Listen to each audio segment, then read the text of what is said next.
Shalom. Shalom. Baiklah saudaraku, hari ini kita akan mulai ibadah kita. Kita persiapkan hati kita untuk datang kepada Tuhan pada hari ini. Apapun aktivitas kita hari ini kita mari datang kepada Tuhan. Kita datang kepada Tuhan pada di hari Minggu ini tanggal 25 Oktober tahun 2020 ini. Di minggu terakhir di bulan 10 ini kita percaya kasih Tuhan masih berlimpah atas kita. Amin. Selalu jemaat untuk bangkit berdiri, kita hormati Tuhan pada pagi hari ini. Terima kasih Tuhan, terima kasih Yesus. Di pada pagi hari ini Tuhan, kami datang di hadapan-Mu Tuhan untuk memuji dan memuliakan Engkau Bapa. Saat hari ini kami percaya kami mau hadir di tempat ini itu karena Engkau Tuhan yang menuntun kami Tuhan, supaya kami Tuhan lebih memuji dan memuliakan Engkau Tuhan Yesus yang layak kami sembah dan layak kami puji Bapa. Dan saat hari ini Tuhan kami percaya kepada Engkau Tuhan, dan Tuhan pujian penyembahan kami yang kami anggap beribadah pas pribadi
Angkat ucapan syukurmu kepada Yesus. Angkat ucapan syukurmu kepada Yesus. Sebab Dia sangat baik, baik, baik, baik, sangat baik. Oh ya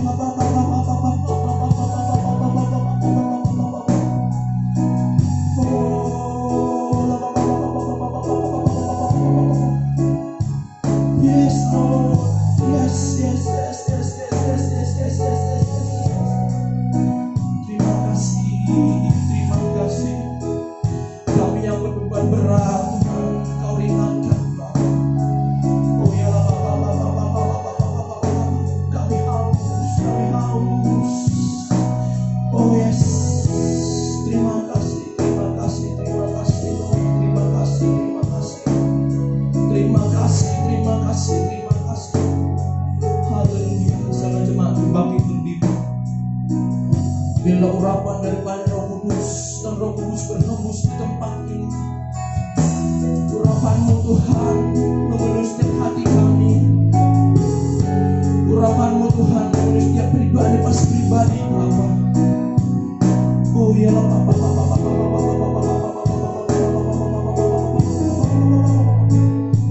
Oh ya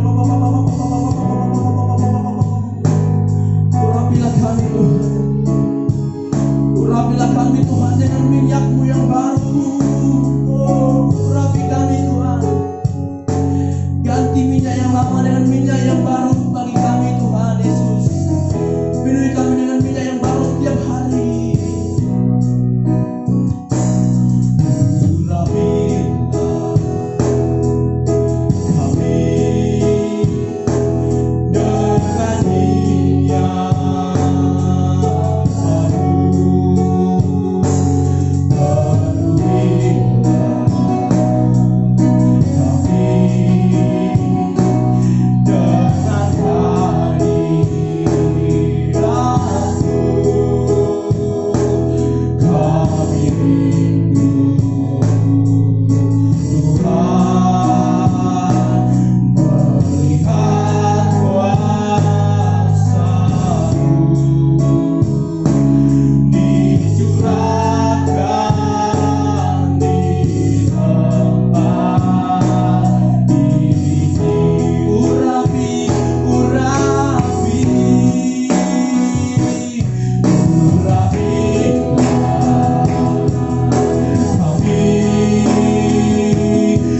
Kami rindu Tuhan Yesus, mujizat-Mu terjadi di tempat ini Tuhan Yesus. Kami rindu Tuhan Yesus, kuasa-Mu Tuhan dicurahkan di tempat ini Bapa.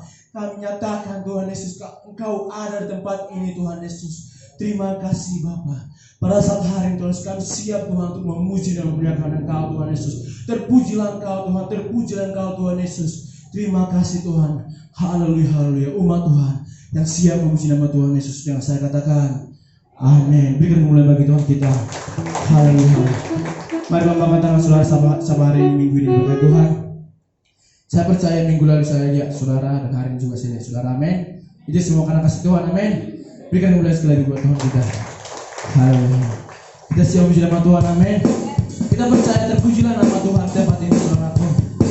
Haleluya. Mari kita memuji nama Tuhan Yesus. Terima kasih Tuhan.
lagi. Haleluya.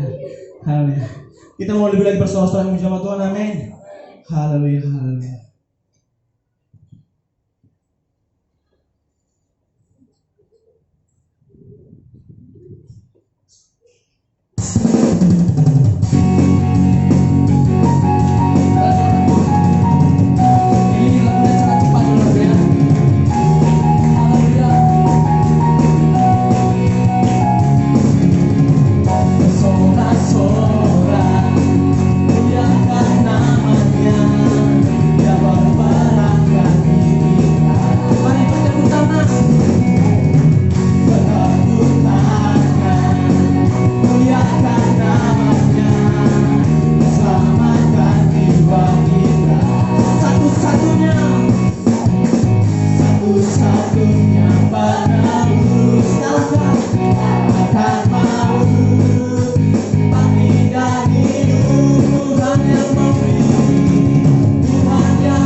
Terpuji-pujilah Engkau Tuhan Yesus. Silakan jemaat kembali duduk.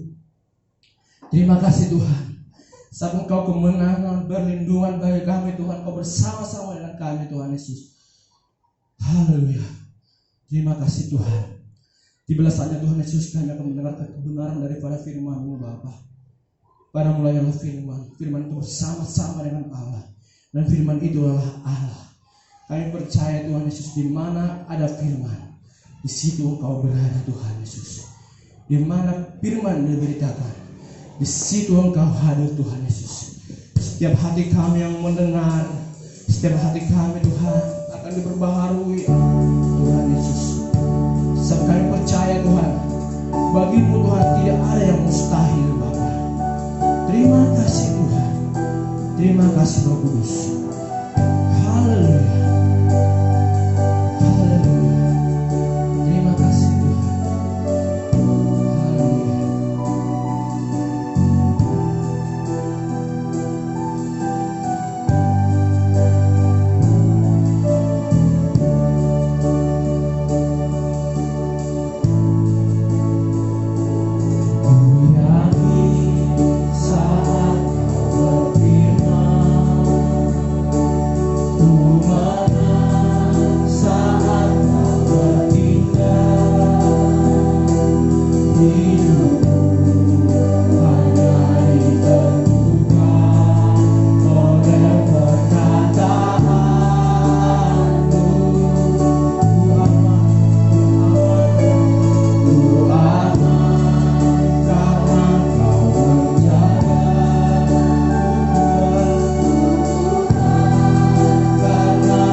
Terima kasih Tuhan. Kami percaya tidak ada yang mustahil bagimu Tuhan. Karena Engkau adalah Allah dari segala kemustahilan. Engkau sanggup mengubahkan, Engkau sanggup memulihkan, Engkau sanggup menyediakan dari yang tidak ada menjadi ada. Kami selalu percaya dan terus percaya bahwa Engkau sanggup mengadakan sesuatu mujizat di dalam kehidupan kami, kesehatan kami, ekonomi kami, bahkan di seluruh kehidupan kami. Kami bersyukur memiliki Allah yang seperti Engkau Tuhan Yesus Kristus. Mari Tuhan berbicara di dalam kehidupan kami. Berbicara melalui firman-Mu Tuhan. Kami siapkan hati kami. Di dalam nama Tuhan Yesus yang percaya bersama-sama katakan amin, amin. Shalom Bapak Ibu. Shalom. Ada sukacita Tuhan, amin. Katakan kiri kanan bahwa tidak ada yang mustahil bagi Tuhan. Amin Bapak Ibu Saudara. Beberapa waktu ini saya sempat disibukkan oleh karena saya dengan beberapa pendeta mengadakan camp untuk kaum muda dan guru sekolah minggu yang akan diadakan tanggal 27 sampai tanggal 30. Jadi kita akan memberkati bagaimana guru sekolah minggu dan juga anak-anak muda untuk mereka bertumbuh di dalam Tuhan dan di dalam pemuritan. Jadi acaranya 4 hari 3 malam. Hari Selasa besok kita berangkat. Dari kaum muda kita ada kurang lebih 5 orang yang akan berangkat. Dan doakan supaya acara ini berhasil dengan baik. Dan saya mau saksikan Bapak Ibu Saudara bahwa bagi Tuhan tidak ada yang mustahil. Jadi 2 bulan yang lalu kami merencanakan bahwa dengan rekan-rekan pendeta, berapa pendeta, 3-4 orang pendeta yang hamba-hamba Tuhan yang masih muda-muda, bahwa kami rindukan di tengah-tengah pandemi ini kita masih bisa berdampak bagi anak-anak muda, bagi gereja-gereja Tuhan yang ada. Dan Tuhan percayakan juga materi-materi pemuritan, di mana materi pemuritan ini sudah menjadi berkat bagi beberapa negara. Ada 34 negara yang sudah diberkati. Dan kami rindu ini akan masuk di Indonesia. Dan singkat ceritanya 2 bulan yang lalu akhirnya kami memutuskan membuat sebuah camp. Dan camp ini 4 hari 3 malam karena banyak materinya.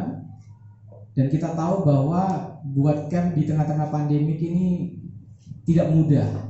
Karena protokol kesehatan dan juga karena banyak orang yang takut untuk pergi kemana-mana. Tetapi karena kami menangkap bahwa ini adalah dari Tuhan, jadi kami tetap terus melakukannya dan kami berusaha untuk melakukannya. Singkat cerita, sponsor kami yang menolong kami untuk membiayai acara ini bilang bahwa 2 bulan yang lalu, ya kami siap untuk mensponsori semua kebutuhan yang dibutuhkan. Jadi singkat ceritanya akhirnya karena mereka menyanggupi, kami hitung semua biaya 4 hari 3 malam. Kita kasih paling murah, biasanya kalau 4 hari 3 malam itu biayanya sekitar 400 sampai 500 ribu. Tapi untuk peserta kita kasih cuma 100 ribu. Karena bagi mereka untuk ambil risiko untuk ikut acara ini aja tidak mudah. Dan akhirnya banyak yang daftar. Hampir 50 orang peserta mendaftar. Nah, kurang lebih ini kisahnya 1-2 minggu yang lalu. Seharusnya sponsor kirim dananya, karena di total yang kami butuhkan sekitar 20 juta lebih untuk 50 orang. Dan itu berapa US dollar saya lupa. Ternyata waktu tiba waktunya si sponsor ini oke, kata ya, saya kirim dananya. Waktu tiba di rekening ternyata yang dikirim cuma 400 US dollar. Ya, 400 US dollar itu kurang lebih hanya sekitar 5,6 juta. Padahal biayanya 20, kalau nggak salah sekitar 25 juta. Waduh, kami 1 minggu yang lalu sempat keringat dingin. Karena apa? Udah terlalu ngomong sama banyak pendeta, ayo kirim anak muda, ayo kirim guru sekolah minggu, nanti kita perlengkapi, biayanya cukup murah 100.000, itu pun kami tanggung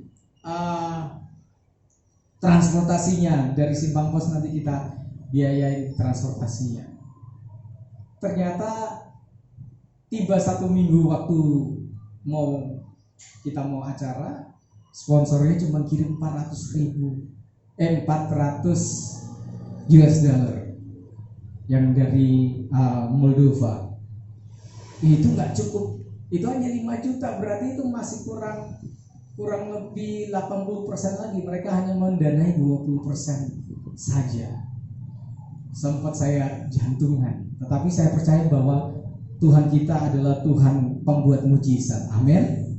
Saya bilang sama ketua yayasannya, Pak Samuel Pak Pahan, saya bilang, tenang, kita berdoa, nggak usah ubah dulu. Pertama kali sempat kami pikir dari 4 hari jadi 3 hari untuk lebih hemat, dan kami pikirkan sempat membatalkan transportasi dan mengurangi semua budgetnya. Saya bilang, tenang dulu, kita berdoa. Kalau ini adalah rencana Tuhan, pasti akan Tuhan tolong. Dan kami berdoa, saya berdoa, dan yang lebih tanggung jawab lebih besar kan kepada ketua yayasannya. Semalam beliau hadir di sini untuk lihat sepak bola kita. Saya langsung bilang, pasti Tuhan tolong. Tapi tugas Bapak untuk cari dana, saya bilang, karena Bapak ketuanya. Akhirnya dia nelpon mentornya, rekan-rekannya, karena Bapak Samuel ini orang tuanya dulu sudah cukup punya relasi cukup bagus, dan akhirnya dia telepon mentor-mentornya di Malaysia, ada yang di Singapura. Lalu akhirnya singkat cerita 2 hari yang lalu baru dapat jawabannya.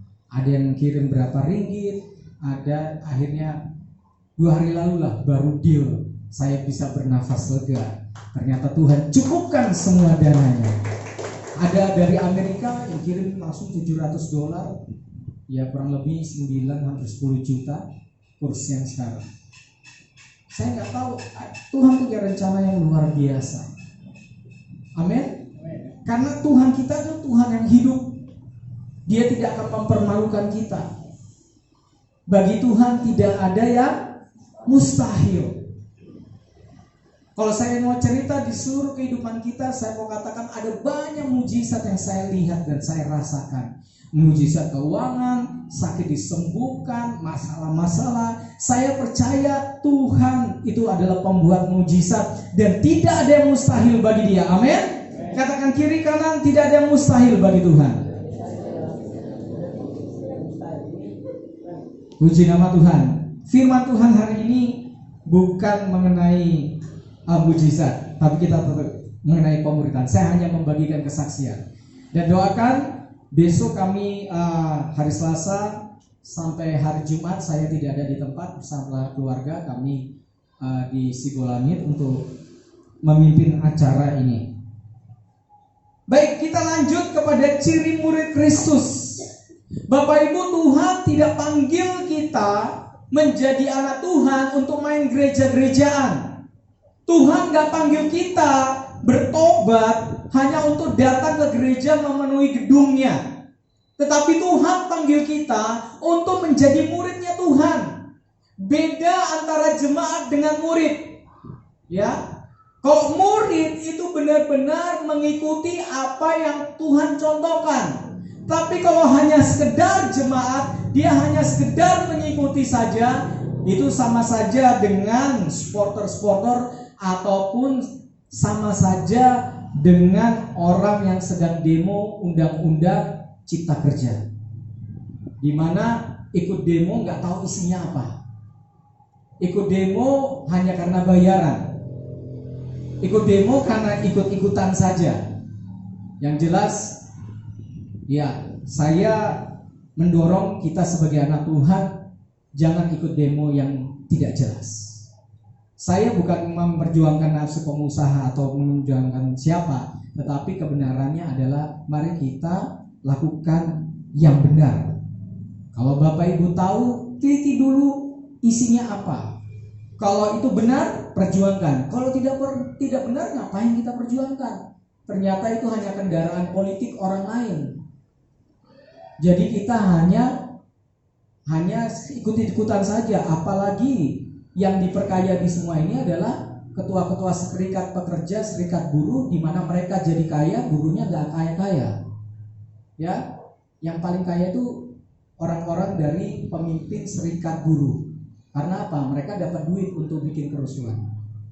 Tapi buruhnya nggak pernah kaya. Oke?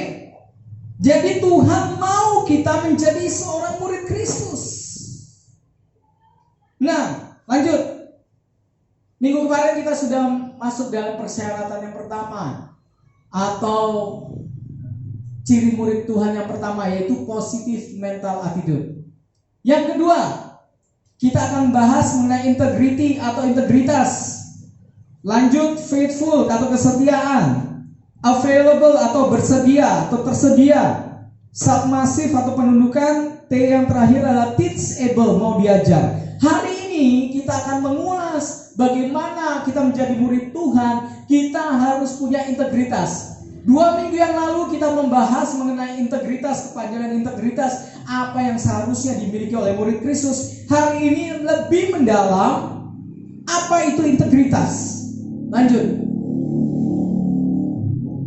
Nah, arti integritas. Yang pertama, integritas itu adalah konsistensi atau terus-menerus dan keteguhan yang tak tergoyahkan dan menjunjung tinggi nilai-nilai. Jadi namanya integritas artinya kita lakukan terus-menerus. Jangan sekarang katakan ya, besok hatinya berubah. Jangan sekarang katakan setia, lain hari lain soal. Tetapi yang dinamakan dengan integritas, ketika kita mengatakan ya dan hari ini, berarti ya untuk selamanya. Ketika kita katakan ya ikut Yesus, maka selamanya kita akan ikut Yesus.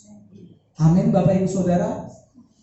Jadi yang namanya integritas itu kokoh, tidak tergoyahkan, menjunjung nilai-nilai. Jangan waktu anak muda ya kita bilang kita anti korupsi, ikut demo tahun 98 sebagai mahasiswa di jalan-jalan. Waktu itu saya masih sekolah kelas 3 kelas 3, iya kelas 3, kelas 2 atau kelas 3 SMA. Tapi waktu sudah mulai jadi pengusaha, sudah mulai bekerja, ya ketika ada tender, hanya demi memenangkan tender, menteri datang bilang saya minta 5% dari semua proyek. Akhirnya diiyakan. Abang saya pernah cerita kepada saya, waktu buat suatu tender, ngambil tender pemerintah, waktu bukan zamannya Jokowi ya tentunya. Tiba-tiba di tengah-tengah tender itu menteri masuk. Saya mau dari proyek ini 10%, tolong sediakan. Cuman 1 menit nggak nyampe, langsung keluar lagi menterinya. Dan abang saya merasa tahun 98 itu dia turun ke jalan. Akhirnya dia bilang kepada saya waktu itu langsung tinggalkan tender itu. Saya cari tender yang lain. Karena apa? Kita harus konsistensi. Dulu turun ke jalan kita membela anti korupsi, sampai kapanpun anti korupsi. Itu yang namanya dengan integritas. Dan puji Tuhan, abang saya cerita waktu dia tinggalkan tender pemerintah itu, akhirnya dia dapat tender di Freeport. Dia langsung memasang fasilitas pemadam kebakaran karena perusahaannya dia dari luar negeri untuk pasang di Freeport. Dan dia punya akses boleh masuk ke Freeport sampai ke dalam-dalamnya. Udah kurang lebih dari berapa kali dia ke sana, boleh liatin. Karena apa? Orang Indonesia nggak sembarangan bisa masuk Freeport. Nah, Bapak Ibu Saudara yang terkasih di dalam nama Tuhan, Tuhan minta suatu konsistensi ketika kita adalah orang yang berintegritas. Kalau kita adalah murid Tuhan, ketika kita mengatakan ya kepada Tuhan, berarti kita seterusnya konsisten ya kepada Tuhan. Kalau katakan mulai hari ini aku mau sungguh-sungguh beribadah, maka sungguh-sungguh dia akan terus beribadah.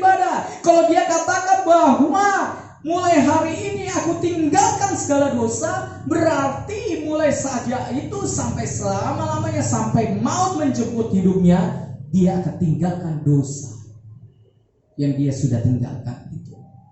Yang kedua arti dari integritas yaitu perkataannya dapat dipegang. Jangan di depan publik ngomongnya saya membela anti korupsi, tetapi di belakang layar dia ternyata mendukung korupsi. Jangan di depan orang nampaknya berwibawa dan tidak setuju dengan korupsi, tapi ternyata di balik layar dia melakukan sesuatu yang tidak berkenan. Jadi perkataannya harus dapat dipegang. Jangan pula hari ini katakan ya, besok tidak.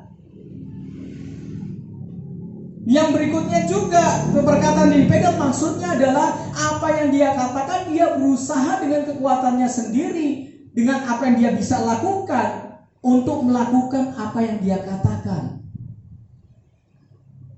Misalnya waktu dia nulis ya, goal setting, tahun ini aku mau turun 5 kilo.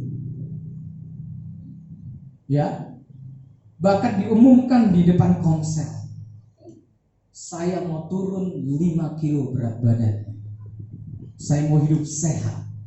Bagi seorang yang punya integritas, dengan apa yang dia katakan, dengan apa yang dia lakukan harus sama.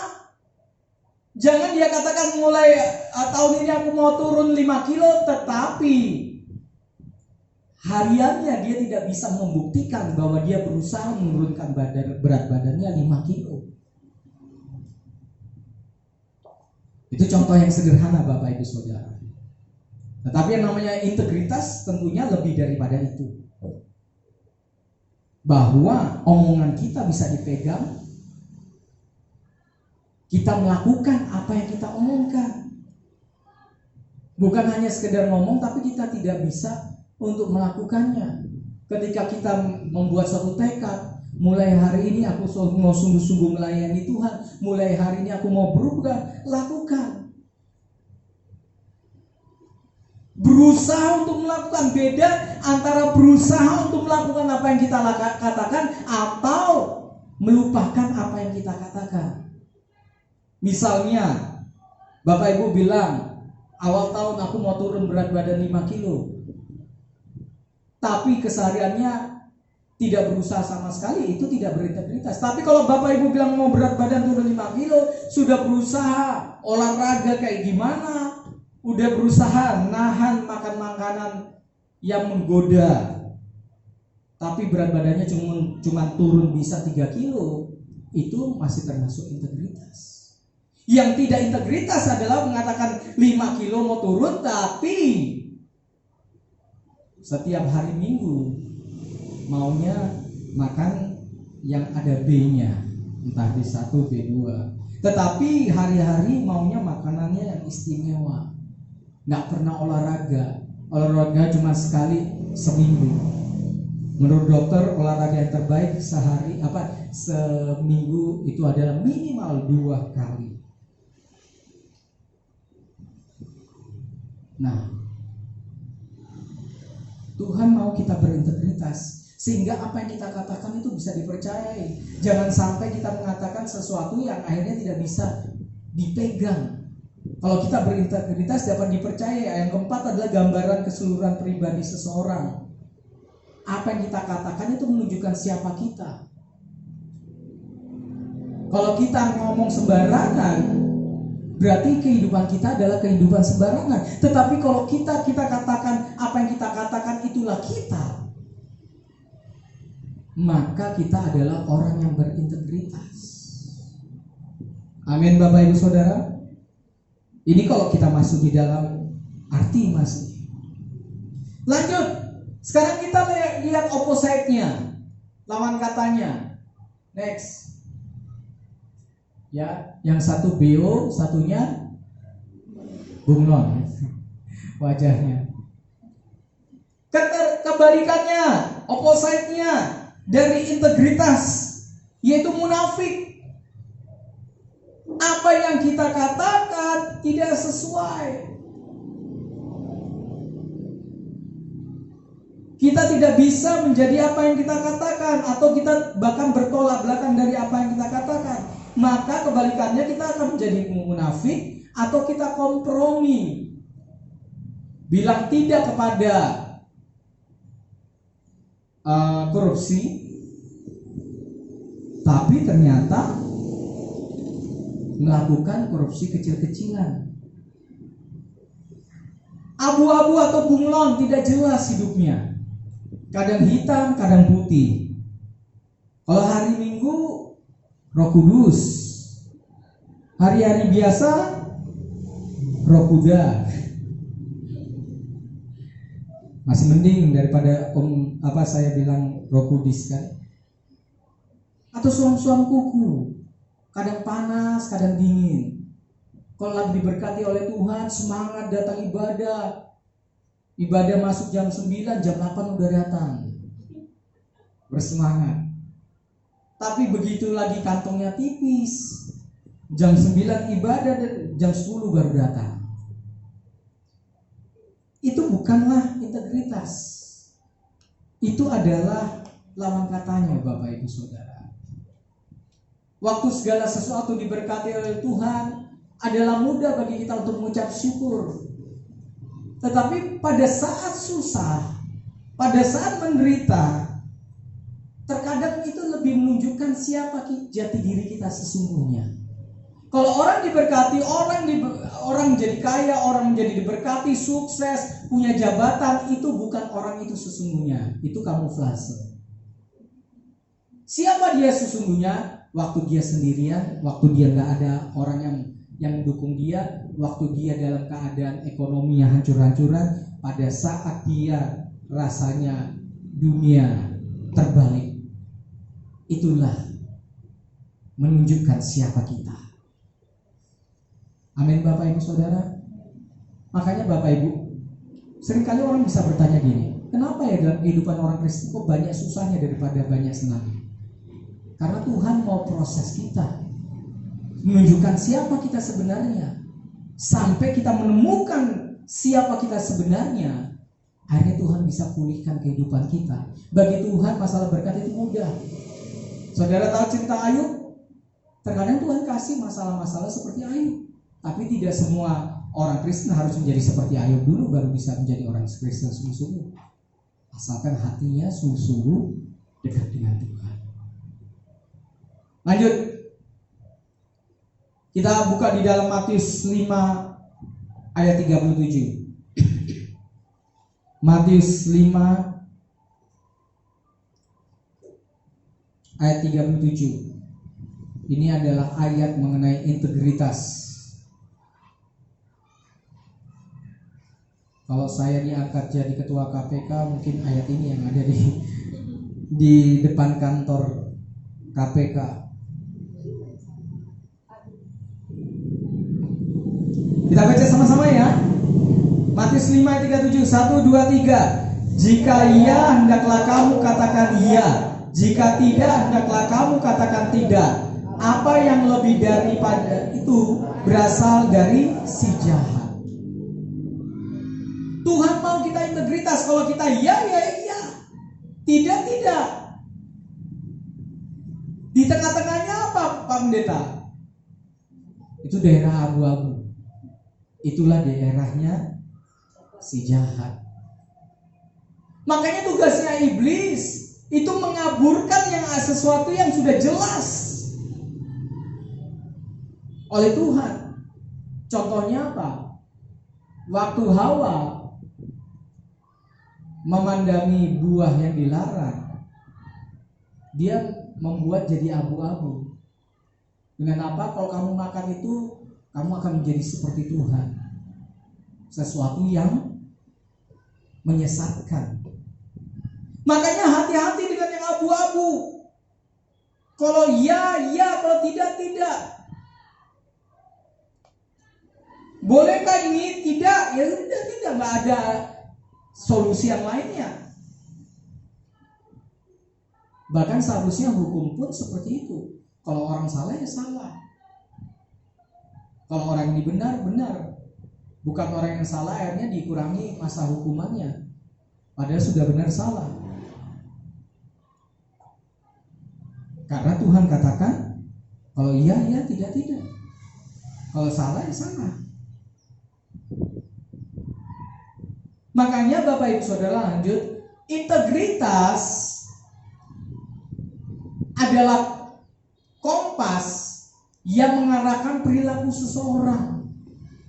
Kejujuran atau integritas itu adalah kompas.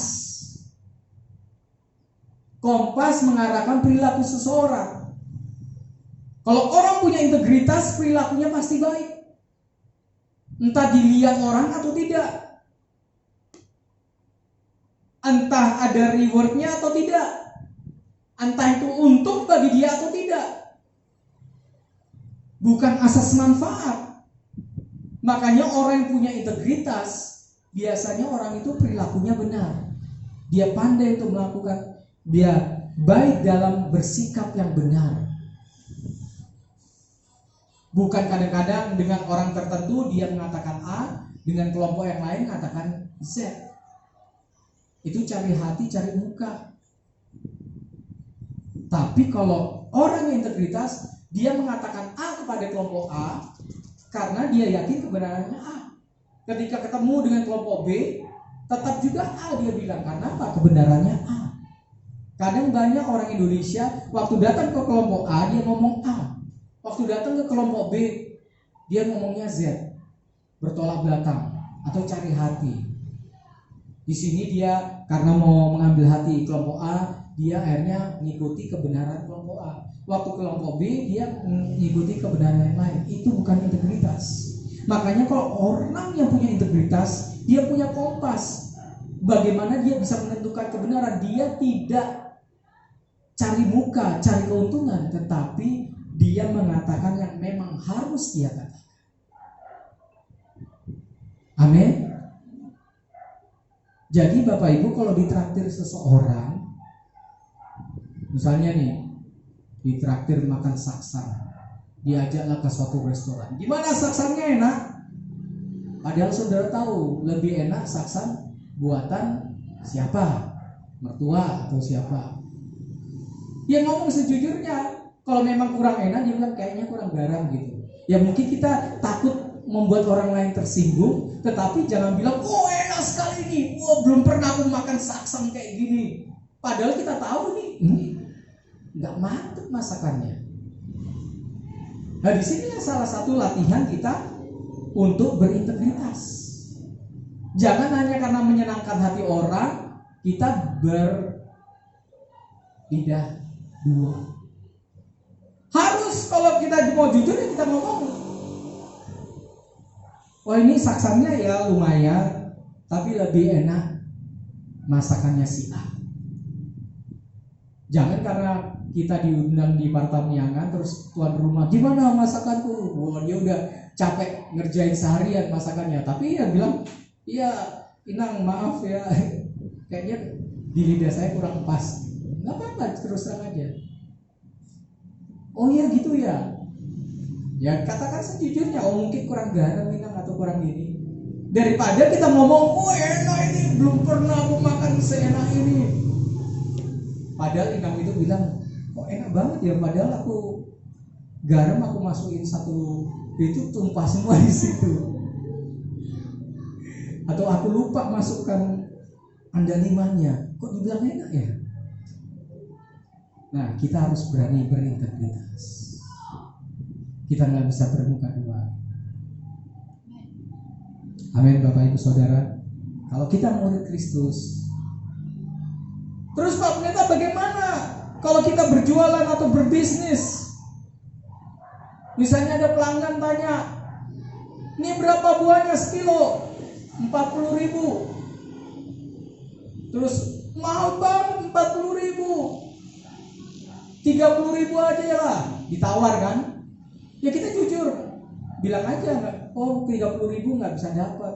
Jangan bilang modalnya aja nggak segitu, padahal modalnya kita 20.000. Cuman kita hanya sekedar ngomongnya aja. Nggak dapat 30, cari yang lain aja Pak, nggak dapat modalnya segitu. Padahal kita tahu dalam hati modalnya kita sekilonya buah kita cuma 20.000. Kita harus melatih integritas kita di mana saja, kapan saja. Amin Bapak Ibu Saudara. Lanjut.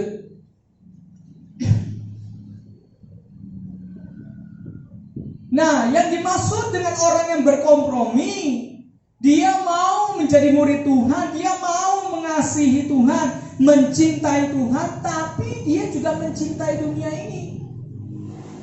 Makanya 1 Yohanes 1 ayat 15 dikatakan, janganlah mencintai dunia ini atau apa saja yang ada di dalam dunia ini. Kalau kalian mencintai dunia, kalian tidak mencintai Bapa. Yaitu dalam bahasa Indonesia sehari-hari. Jadi firman Tuhan katakan kalau kita mengasihi dunia ini, ya, kalau kita mencintai dunia ini, maka kita tidak mengasihi Bapa. Karena apa? Dunia ini adalah sistem dari sesuatu yang tidak sesuai dengan apa yang Tuhan mau. Apa yang dimaksud dunia ini? Segala dosanya. Bukannya kita nggak mengasihi dunia ini, akhirnya tidak menjaga kebersihan dan sebagainya. Bukan itu maksudnya. Artinya sistem dosa yang ada di dunia ini, yang dunia tawarkan. Jadi kita nggak bisa hidup kepada dua Tuhan sekaligus, Bapak Ibu. Kita tidak bisa pergi ke arah barat sekaligus pergi ke arah timur. Kita nggak bisa sekaligus mau ke arah utara tapi juga ke arah selatan. Kita harus pilih. Kita mengasihi Tuhan atau mengasihi dunia. Nggak bisa dua-duanya. Kalau kopi campur durian masih bisa. Jadi kopi durian. Betul? Tapi kalau kopi campur deterjen itu nggak bisa diminum, Bapak. Berlawanan arah. Apalagi yang berlawanan arah? Ya banyak lah Bapak Ibu sebutkan. Nggak bisa kita mendua hati. Contohnya mendua hati. Lanjut. Hatinya mendua, contohnya di dalam firman Tuhan Yudas Iskariot. Ini contoh yang sangat jelas bagaimana kehidupan orang yang tidak punya integritas, dia mendua hati. Dia mengikut Yesus, dia juga murid Yesus, bahkan dia termasuk orang yang diutus berdua-dua ke kota-kota yang diutus Tuhan Yesus dan melakukan mujizat. Dia juga melayani Tuhan sungguh-sungguh. Bahkan dia mendengar dan mengerti firman Tuhan. 3,5 tahun bersama-sama dengan Tuhan Yesus. Dia termasuk para murid dan Tuhan Yesus mengakui juga dia adalah muridnya. Tapi hatinya mendua.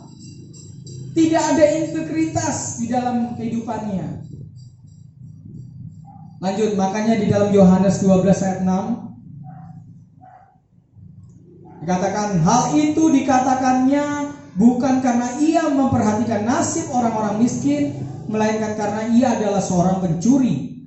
Ia sering mengambil uang yang disimpan dalam kas yang dipegangnya. Jadi dijelaskan dalam ayat ini bahwa Yudas Iskariot memang dia mengasihi Tuhan, melayani Tuhan, mengadakan mujizat.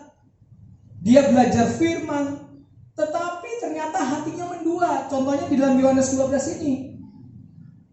Ketika seorang wanita memecahkan minyak narwastu yang mahal harganya hanya untuk menyeka kaki Yesus dengan rambutnya. Lalu dia bilang, sayang sekali dipecahkan, itu bisa kasih anak-anak, orang-orang miskin, anak-anak terlantar. Kayaknya dia peduli. Padahal apa? Karena dia itu pencuri. Maksudnya apa? Itu uangnya nanti sayang itu. Masukkan aja ke kasnya Tuhan Yesus. Karena dia yang bawa kas. Diam-diam begitu masuk kas, dia mengambil uang dari situ. Apakah Tuhan Yesus nggak tahu? Tuhan Yesus tahu. Tapi Tuhan kasih waktu untuk dia untuk bertobat, tetapi akhirnya dia memilih untuk tidak bertobat. Jadi Bapak Ibu Saudara, kita bisa melakukan hal ini. Apakah orang Kristen bisa mendua hati? Sangat bisa. Nampaknya kita bergereja, bahkan kita mengambil beban pelayanan, tetapi kita tidak punya integritas. Di gereja kita malaikat, tapi waktu bisnis, waktu kita di rumah, waktu kita di luar sana, bukan malaikat lagi, tapi yang lain. Makanya saya perlu menyampaikan ini, hati-hati dengan kehidupan kita. Integritas harus tetap dijaga. Apakah kita benar-benar mengasihi Tuhan sungguh-sungguh, atau kita mengasihi yang lain? Jangan sampai kita mengatakan kalau hari Minggu, ya Tuhan, aku mengasihimu, ku berikan hatiku dan jiwaku, semuanya bagimu. Tapi sampai di rumah, sampai di pekerjaan, kita melakukan sesuatu yang tidak berkenan di hadapan Tuhan. Tuhan mau kehidupan kita punya integritas. Di gereja sama, di hadapan Tuhan sama, di mana sama, yaitu kita pilih kehidupan mengikut Yesus, menjadi murid Yesus.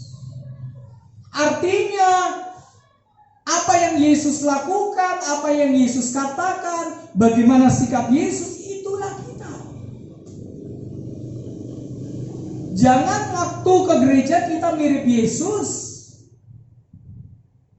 waktu pulang, waktu di tempat kerja, di mana saja kita mirip yang lain justru.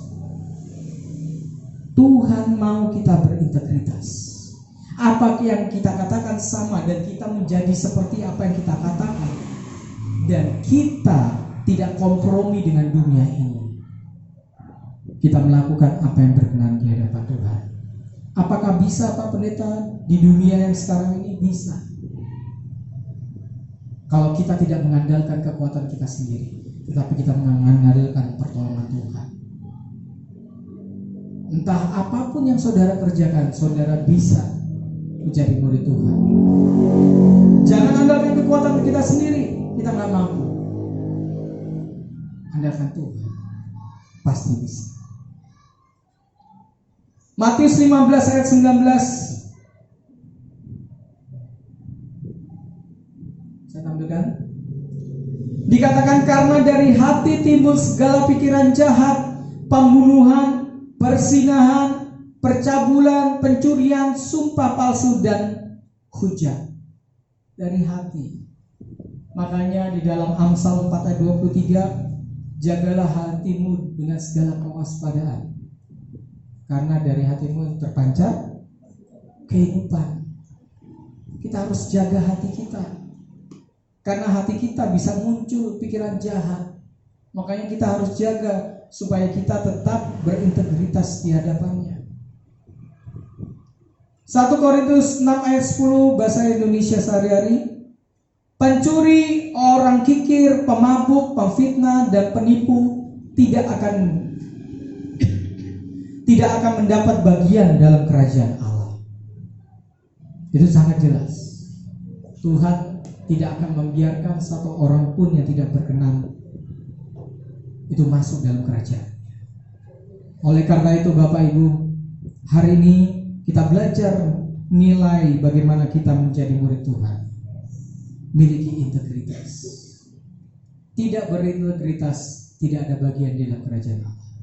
Tetapi ketika kita kehidupan berintegritas, pasti Tuhan tolong kita. Meskipun ketika kita mengatakan sesuatu yang jujur, itu akan disertai dengan hal yang buruk. Bisa jadi seperti itu. Makanya orang Jawa katakan jujur ajur. Kalau kita berani jujur, siap-siap hancur. Memang terkadang seperti itu. Bisa aja karena kita jujur, Kita tidak disukai orang. Karena kita jujur di suatu perusahaan, akhirnya dijauhi orang, bahkan bisa dipecat. Bosnya minta ini, tolong ini didabelkan ya, dipisahkan pembukuannya, tapi kita nggak mau. Ya siap-siap dipecat, double book. Ngurus pajaknya nggak benar. Tapi ketika kita melakukannya, Bapak Ibu, mungkin dalam waktu dekat memang nampaknya seakan-akan kita down, seakan-akan kita bangkrut, seakan-akan tidak ada yang suka. Tetapi lebih baik kita mendapatkan perkenanan Tuhan daripada perkenanan manusia. Bapak Ibu Saudara, saya tanya, kenapa Daniel itu akhirnya masuk ke kandang singa? Kenapa seorang Daniel, seorang yang takut sama Tuhan, waktu zamannya dari Nebukadnezar sampai ke zamannya siapa tuh rajanya? Saya lupa siapa namanya terakhir itu yang masuk ke gua singa. Nah, kenapa dia akhirnya masuk ke gua singa? Karena banyak orang yang nggak suka sama dia. Kenapa? Karena dia jujur. Bahkan dia sempat ngelaporin bahwa ada pegawai istana yang melakukan korupsi.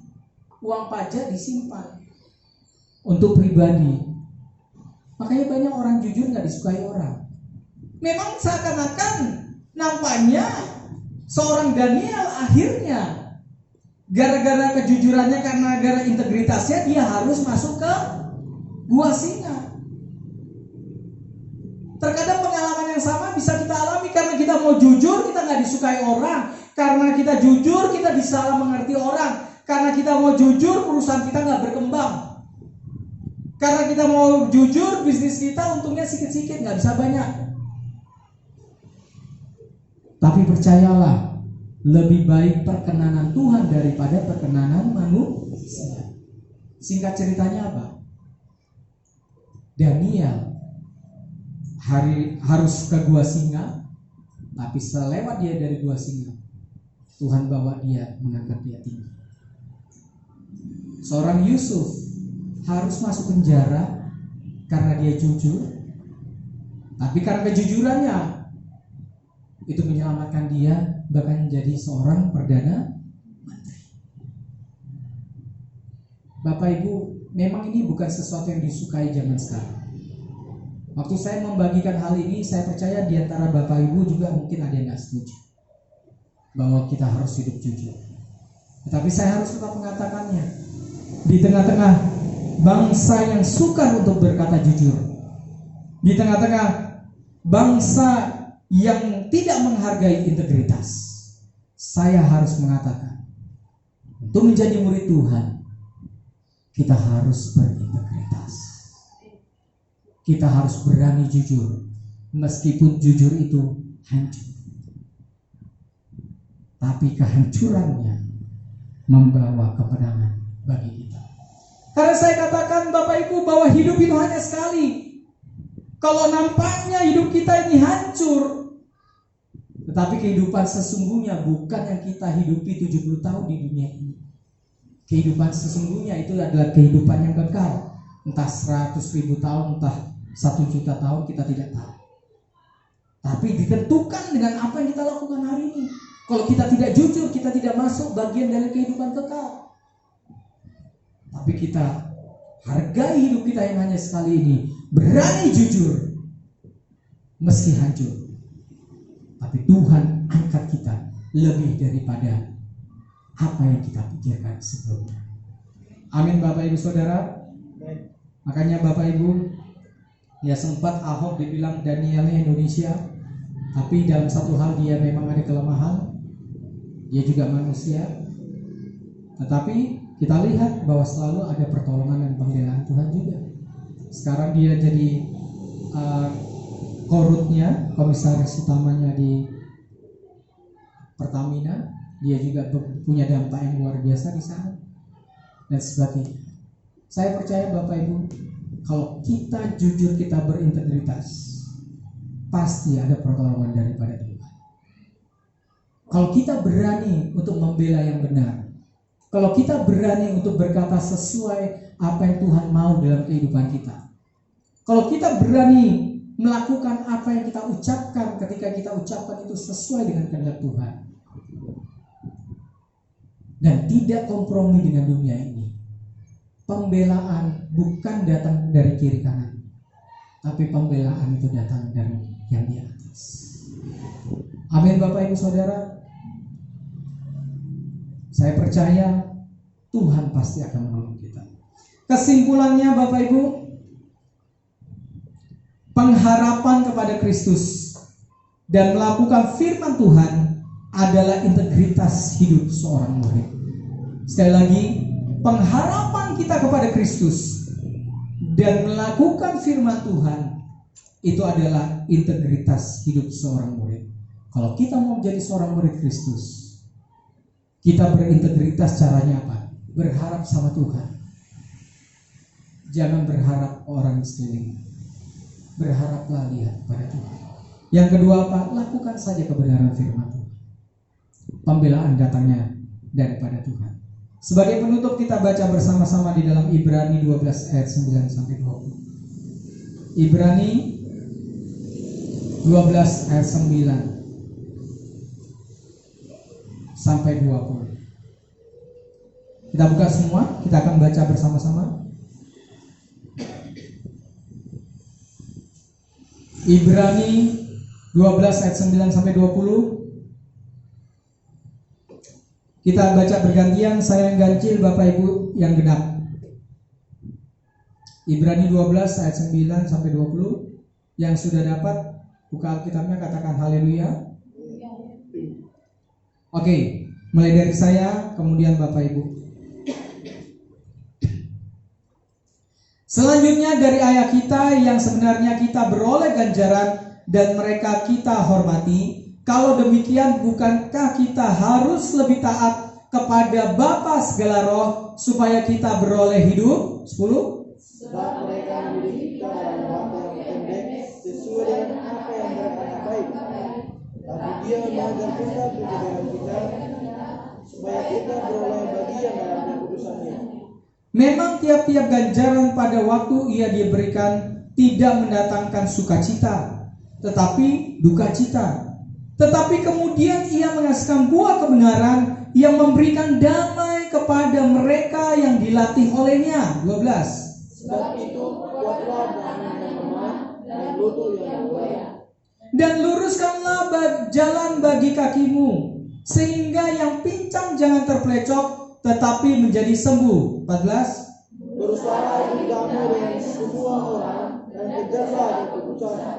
Sebab tanpa kekudusan tidak seorang pun akan melihat Tuhan. Jagalah supaya jangan ada seorang pun menjauhkan diri dari kasih karunia Allah, agar jangan tumbuh akar yang pahit yang menimbulkan kerusuhan dan yang mencemarkan banyak orang. 16.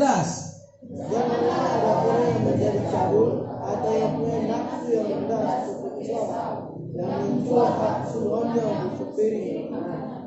Sebab kamu tahu bahwa kemudian ketika ia hendak menerima berkat itu, ia ditolak, sebab ia tidak beroleh kesempatan untuk memperbaiki kesalahannya, sekalipun ia mencarinya dengan mencucurkan air mata. 18. Sebab kamu tidak dapat mengampuni apa disentuh dan api yang menyala-nyala kepada kegelapan yang gelap. Kepada bunyi sangkakala dan bunyi suara yang membuat mereka yang mendengarnya memohon, supaya jangan lagi berbicara kepada mereka. 20 sama-sama 1, 2, 3. Sebab mereka tidak tahan mendengar perintah ini. Bahkan jika binatang pun yang menyentuh gunung, ia harus dilempar dengan batu. Bapak Ibu, ketika kita melakukan apa yang Tuhan kehendaki, terkadang bukan sukacita yang langsung datang, terkadang justru duka cita. Kalau kita mau katakan jujur, kalau kita mau integritas, terkadang ya malah hancur. Tetapi ingat seperti firman Tuhan katakan, bahwa kebenaran yang kita lakukan itu pasti akan beroleh sesuatu yang luar biasa. Amin Bapak Ibu. Karena dikatakan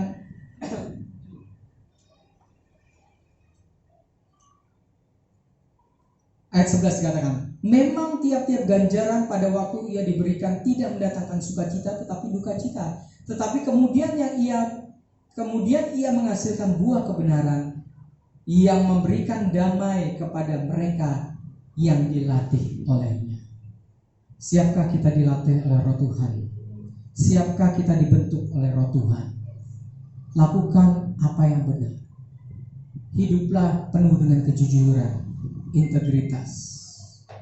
Banyak dongeng-dongeng dari sejak kecil kita, baik dongeng luar negeri atau dongeng di Indonesia, selalu mengutamakan mengenai kejujuran.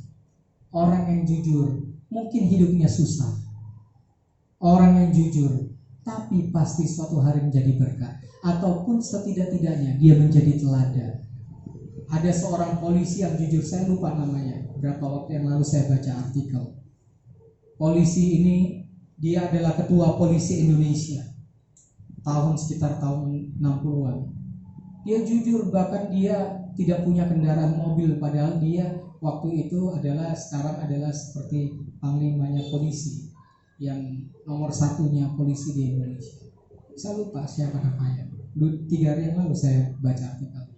Bahkan dia tidak punya mobil, dia ke kantor harus naik sepeda angin.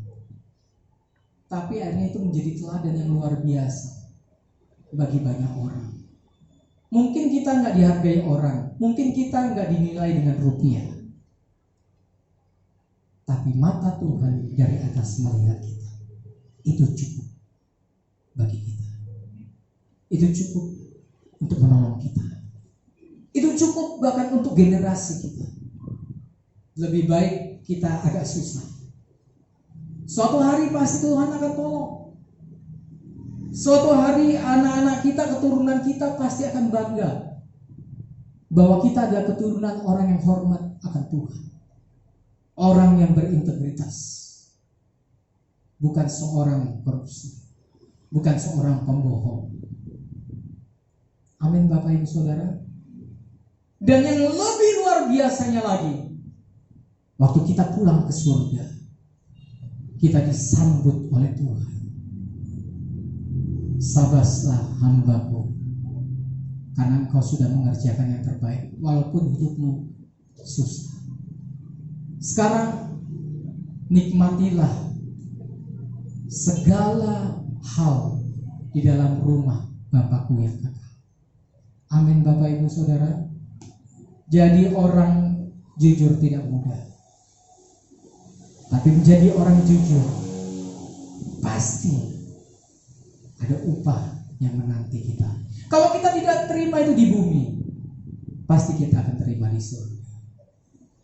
Amin Bapak Ibu Saudara. Katakan kiri kananmu, hidup jujur, hidup berintegritas. Amin. Mari kita berdoa. Mungkin ini adalah sesuatu yang berat bagi saudara, tetapi ketika engkau mendengarkan firman Tuhan, dan kalau ada suara di dalam hati kecilmu dengan katakan mendorong kita untuk bertobat atau berubah, saya mau katakan itu adalah suara Roh Kudus. Karena Roh Kudus selalu akan meneguhkan setiap pemberitaan firman, mendorong kita untuk melakukan firman apa yang benar. Saya katakan tidak ada pembohong, tidak ada pemabuk, tidak ada pencuri yang bisa masuk di dalam kerajaan surga. Hanya bagi mereka yang berintegritas dan jujur di hadapan Tuhan. Bapak Ibu Saudara, mungkin selama hidup kita sudah melakukan banyak dosa. Bahkan mungkin kita sudah terbiasa untuk berbohong, entah bohong putih atau bohong hitam. Tetapi hari ini engkau mendengar kebenaran firman Tuhan. Tuhan mau kita berintegritas. Tuhan mau apa yang kita katakan sesuai dengan kehendak-Nya. Kita jujur, bahkan kita melakukan apa yang kita katakan. Ini saatnya bagi kita. Jangan larut terus di dalam dosa. terus dengan gaya hidup dunia ini. Mari kita keluar dari lumpur yang ada, keluar dari lubang yang ada. Terimalah panggilan Tuhan untuk menjadi muridnya. Saya percaya pasti ada rencana Tuhan yang jauh lebih baik. Saya percaya ada berkat Tuhan yang melimpah, yang luar biasa, yang kita peroleh ketika kita mengambil keputusan, saya mau berintegritas, saya mau hidup jujur, saya mau hidup berkenan di hadapan Tuhan.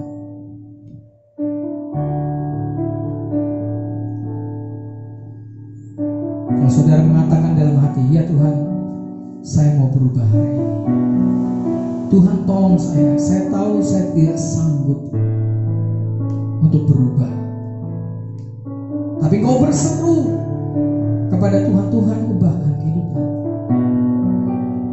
Mari angkat tanganmu di hadapan Tuhan, tutup mata semua, angkat tanganmu di hadapan Tuhan. Saya mau berdoa buat saudara, supaya Tuhan memberi kemenangan bagi kita untuk boleh integritas, untuk boleh jujur, hidup benar di hadapan Bapa di dalam surga. Kami berdoa untuk seluruh sidang jemaat-Mu. Jamah kami Tuhan, jamah kami Tuhan. Sudah terlalu lama kami ikut gaya hidup dunia ini. Sudah lama kami terlalu terjerumus oleh dosa bangsa ini.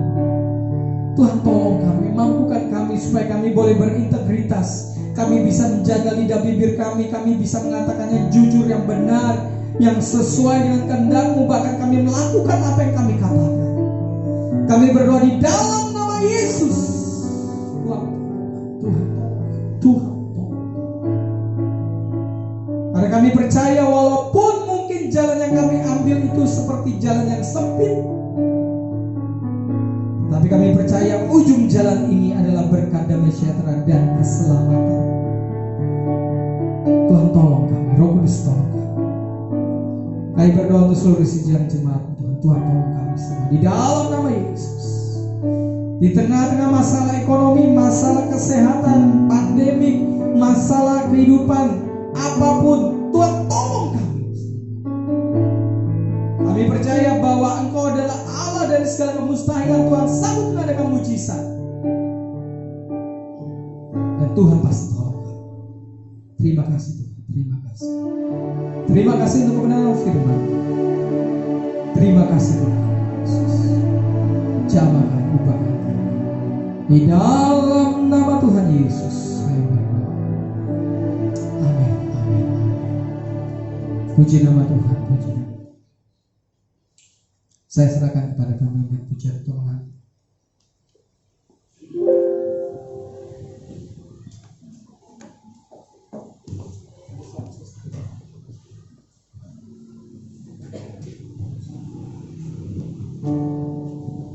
Tiba saatnya kita akan membuat persembahan kita kepada yang bertugas sama silakan ke depan.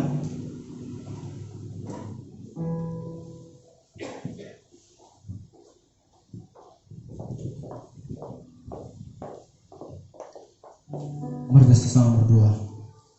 Terima kasih Tuhan, terima kasih Yesus buat kebenaran firman Tuhan yang mengajari kami Tuhan untuk berintegritas Tuhan Yesus.